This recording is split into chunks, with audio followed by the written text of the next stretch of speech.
Hark below, the many-voiced earth. Heed to the far-off chantings of past times. The golden age of Greece, when glorious Zeus held sway and hurled his mighty thunderbolts, when Venus rose all radiant from the foam, and laurel-crowned Apollo played his lute to charm the very hearts from those who heard. Once upon a time, when the world was young, people believed in many gods. The Greeks and Romans thought there was a god who ruled the sky, and a god who controlled the seas. There was a god of war, and a goddess of love. The mountains and valleys were sacred. Every stream had its deity, every forest its wood nymphs, and savage storms were caused by Jupiter hurling his thunderbolts. Today, we know these legends of an old and almost forgotten world are only myths, but still they form a pattern of our background. We see them in paintings, we meet them in books, we hear them in poetry. So, with a little imagination, let us travel back to those ancient times and scale the heights of Mount Olympus, where gods dwelt and ruled the universe. They lived no longer in the faith of reason, but still the heart doth need a language. Still doth the old instinct bring back the old names, spirits or gods that used to share this earth with man as with their friend. And at this day it is Jupiter who brings whate'er is great, and Venus who brings everything that's fair. The laurel-crowned Apollo. Phoebus Apollo, god of the sun, master musician, foremost archer of the gods, and god himself of prophecy and medicine. He was able to charm the heart of almost anyone, but not Daphne. Daphne was a fair young mortal. She loved freedom. The spell of the forest was more to her than the thought of love or marriage. She wanted to be like Diana, the goddess of the chase. And day after day she would take her bow and arrows and venture deep into the woodlands. Her meeting with Apollo was not by accident, but by the mischief of Cupid, the son of Venus. The boy said, "Your arrows may strike all things else, Apollo, but mine shall strike you." And he drew from his quiver 2 arrows, one to excite love, the other to repel it. The former was of gold and sharp-pointed, the other blunt and tipped with lead. With the leaden shaft he struck the nymph Daphne, and with the golden one, Apollo, through the heart.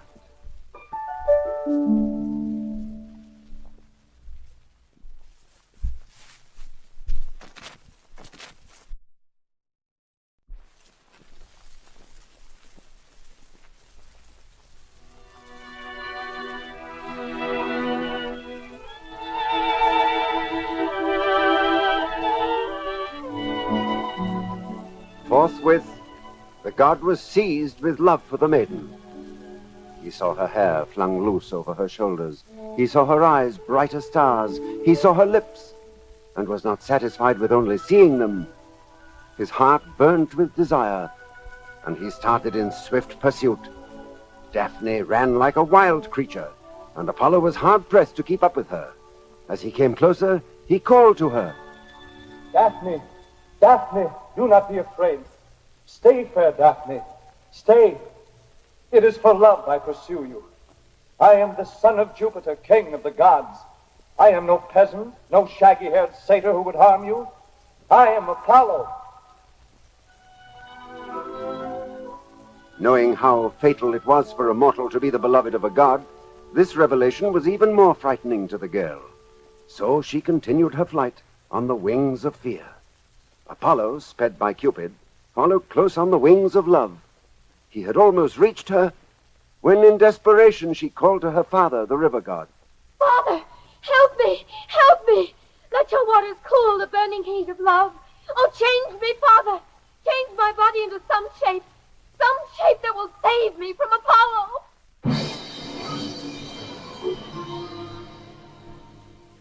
The words were barely spoken when a change came over Daphne. A stiffness seized all her limbs. Her feet took root in the earth. Her bosom became encircled with bark. With her slender arms turning into branches, she became a tree, a young laurel. Apollo stood by, helpless. He touched the stem and felt it tremble. He flung his arms about the branches and kissed the new leaves. Your leaves shall be my emblem. I will wear you for my crown. With you, I will decorate my harp and my quiver. And when the great Roman conquerors lead triumphal processions to the Capitol, you shall be woven into wreaths for their brows. And as eternal youth is mine, so shall you be always green, and your leaves never know decay. And the laurel tree rustled and bowed her head.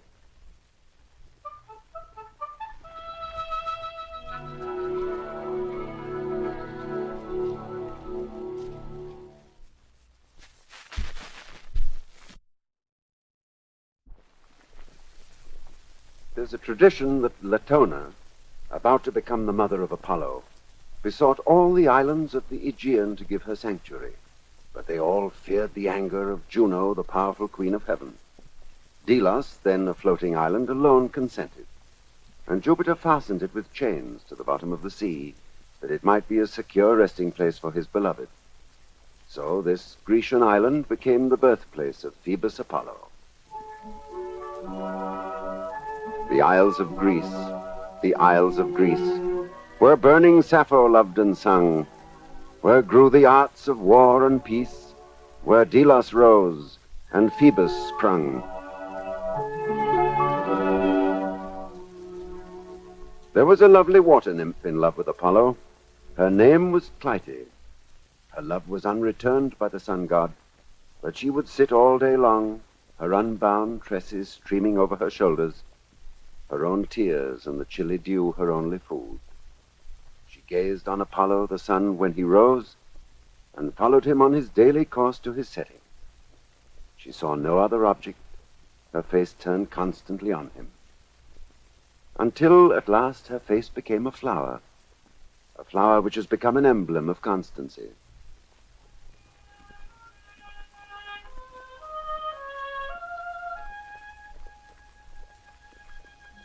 The heart that has truly loved never forgets, but as truly loves on to the close.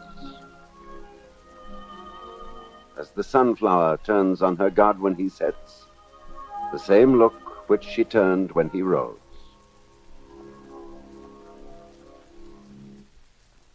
There was a beautiful youth named Hyacinth, to whom Apollo devoted himself, joining him in his sports, his fishing and hunting excursions, and one day, playing a game of quoits together, Apollo threw the discus high into the air.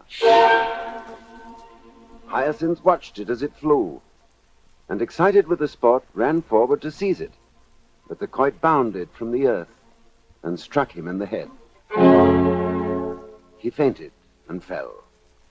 The god tried all his art to staunch the wound, but the hurt was past even his power of medication.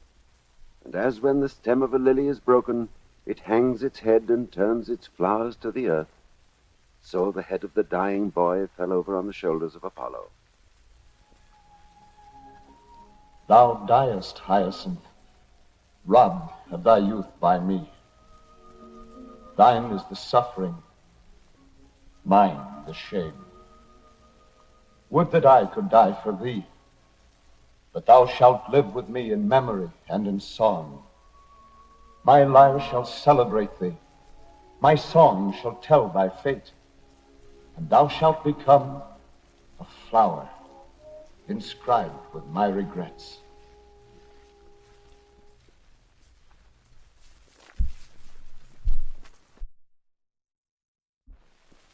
And from the blood which flowed on the ground sprang a flower of beautiful hue, resembling the lily, except that this was purple instead of silvery white.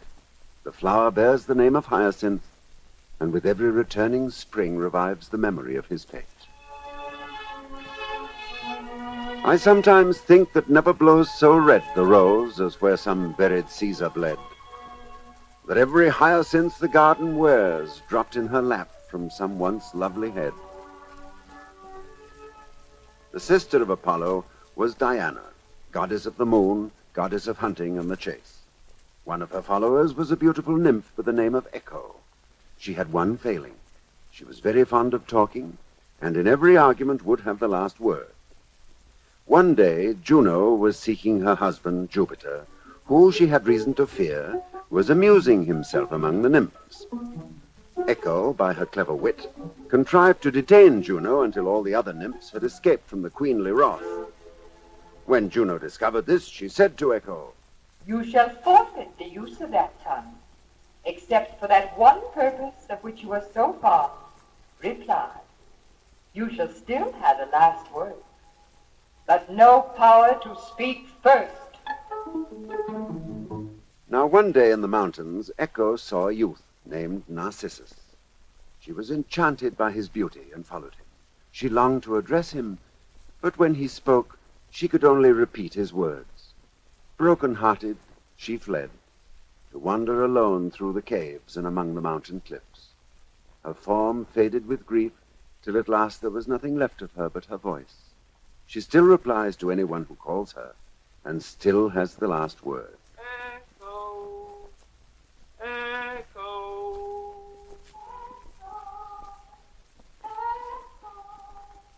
Narcissus shunned the other nymphs just as he had poor Echo, until one of them uttered a prayer that he too might know what it was to love and meet no return of affection. And one day, stooping to drink at a clear mountain pool, he saw his own image in the water.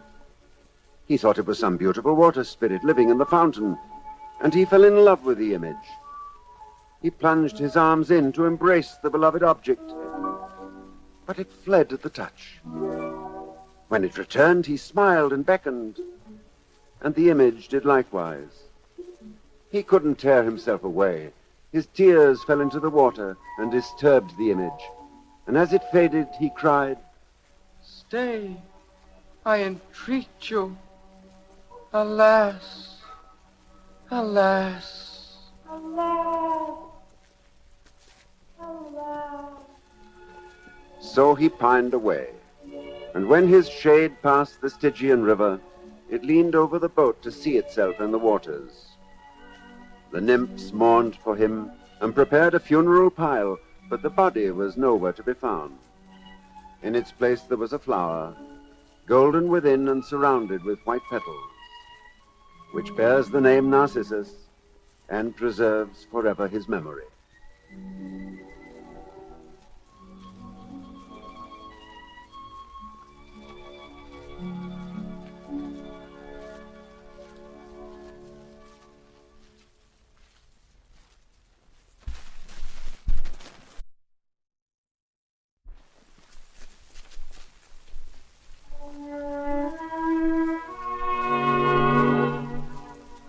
Then I arise, and climbing heaven's blue dome, I walk over the mountains and the waves, leaving my robe upon the ocean foam. My footsteps pave the clouds with fire. The caves are filled with my bright presence, and the air leaves the green earth to my embraces bare. The sunbeams are my shafts, with which I kill deceit, that loves the night and fears the day.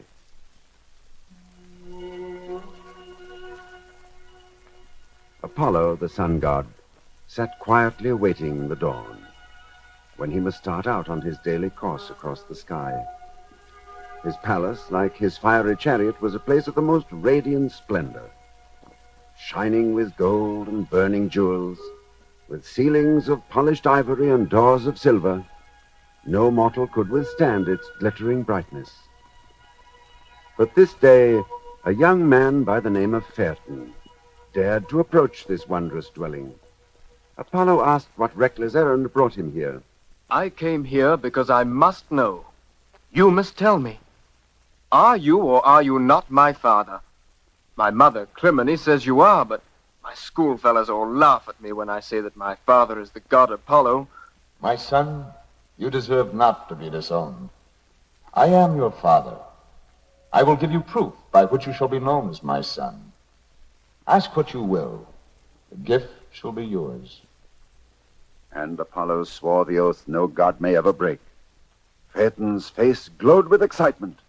Father, I have watched you up there in the flaming sky, day after day, guiding your steeds and lighting the world.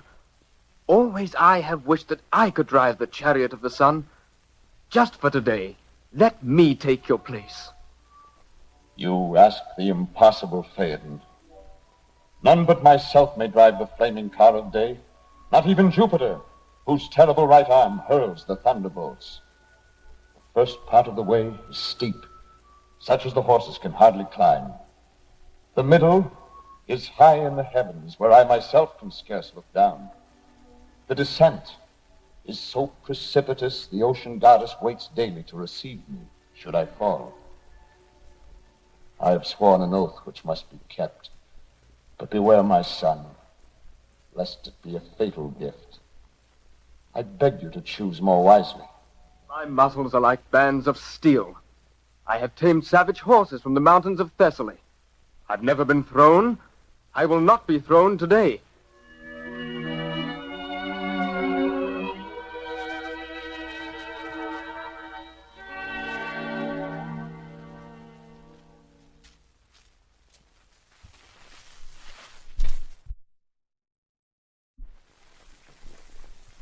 Apollo realized there was no changing of the boy's will, so led him at last to the golden chariot. The daring youth gazed in wonder as the early dawn threw open the purple doors of the east and showed the pathway strewn with roses. The stars withdrew, and the sun god ordered the hours of the day to harness the horses. He then bathed the face of his son and made him capable of enduring the brightness of the flame. He set the rays on his head and warned him to spare the whip and hold tight the reins.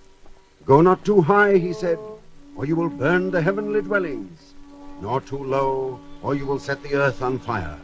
The middle course is safest and best. Now, the night passed through the western gates, the bars were let down, and the boundless universe lay open. The chariot darted forward and outran the morning breezes. The horses soon perceived that the load they drew was lighter than usual, and the chariot, without its accustomed weight, was dashed about as if empty. Phaeton knew not how to guide them, nor had he the power. As he looked down upon the earth, his courage failed, the reins fell from his hands, and the horses, unrestrained, went off into unknown regions of the sky. The mountain tops took fire, the fields were parched with heat, the harvest was ablaze. Great cities perished, nations were consumed to ashes. Then, it is believed, the people of Ethiopia became black, and the Libyan desert was dried up. The river Nile fled, and hid his head in the desert, where it still remains. Thrice Neptune raised his head above the ocean, and thrice was driven back by the heat. Mother Earth, screening her face with a hand, called on Jupiter. Is this the reward of my fertility? Is it for this I have supplied herbage for cattle and fruits for men? Think, I pray you, of your own heaven, and behold how the poles which sustain your palace are smoking. It must fall if they be destroyed. Atlas himself faints and scarce holds up his burden. Save us, lest we fall into ancient chaos. Jupiter, omnipotent, heeded the cry, and mounting his lofty tower, hurled a thunderbolt at the foolhardy Phaeton, which struck him from the chariot. Like a shooting star, he fell blazing into the sea. The nymphs, in pity for this bold youth who had died so young, buried him in the cool waters and engraved upon his tombstone, "Driver of Phoebus' chariot, Phaeton, struck by Jove's thunder, rests beneath this stone." He could not rule his father's car of fire, yet was it much so nobly to aspire.